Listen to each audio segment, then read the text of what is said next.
Hello everyone, welcome back into the channel. I'm so excited to be back with you with another word from the Lord. As you all know that I was a little sick, I was really sick these past couple of days, but you guys have been praying for me.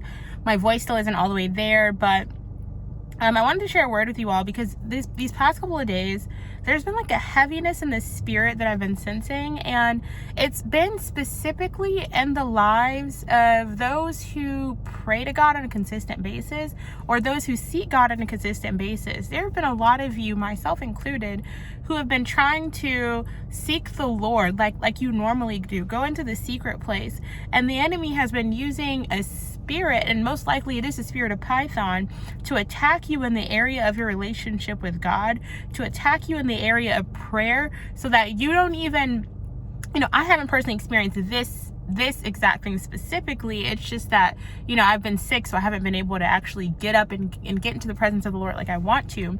But there are some of you specifically to where you don't have like the desire to go and pray before the Lord and to read his word like you used to anymore. There are some of you who the enemy has attacked you within your heart to where like you don't have the desire to go before the Lord anymore. And it's not that you don't love him, but it's that the desire isn't there anymore. And some of you, it's through distractions. Every time you go to sit down and pray before the Lord and go into the secret place or have your time with the Lord, somebody calls your phone, someone distracts you, someone wants to spend time with you, an emergency comes up, something is always happening. This is the enemy that is sending an attack to get you off post. I did a message a month ago actually, how the enemy is trying to get people off post, and it's because he's doing something in the realm of the spirit, right? We have all these things going on with abortion, right?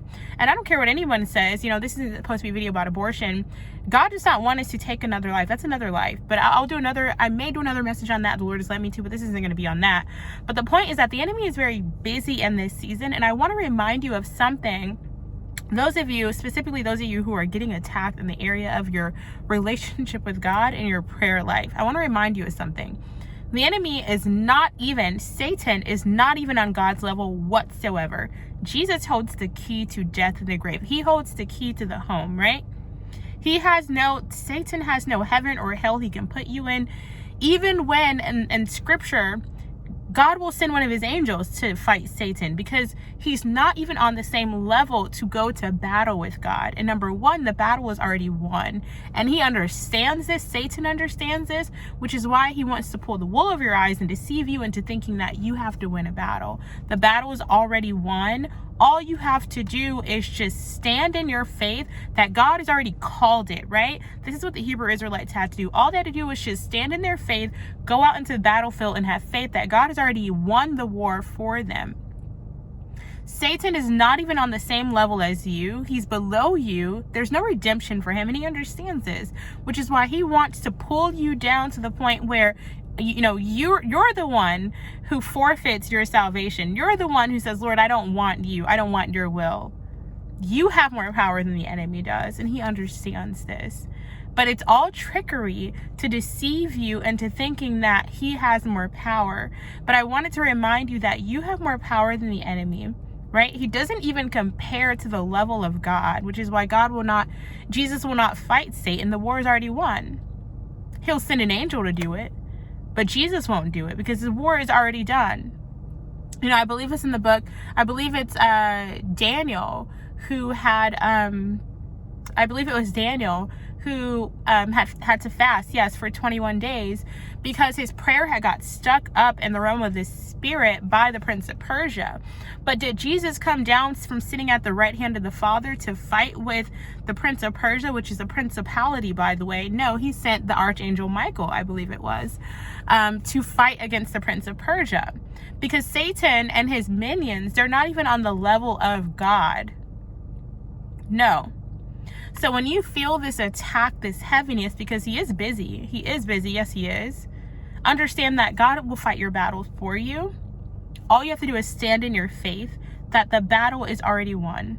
It's already won. That's the word for today. I love you all.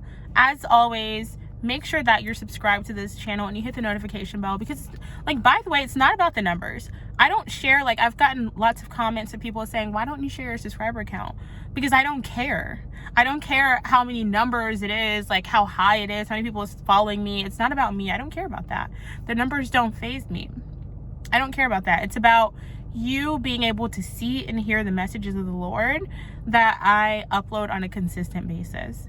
It's not so I can just have another subscriber. It's so you're tuned in and you're locked into what the Lord is doing in this season. Also, for those of you who want to sow into this word, because I'm a firm believer in sowing and reaping, there's links below. And for those of you who are seeking godly mentorship or life coaching, that's below as well. I love you all. I'll talk with you in the next message.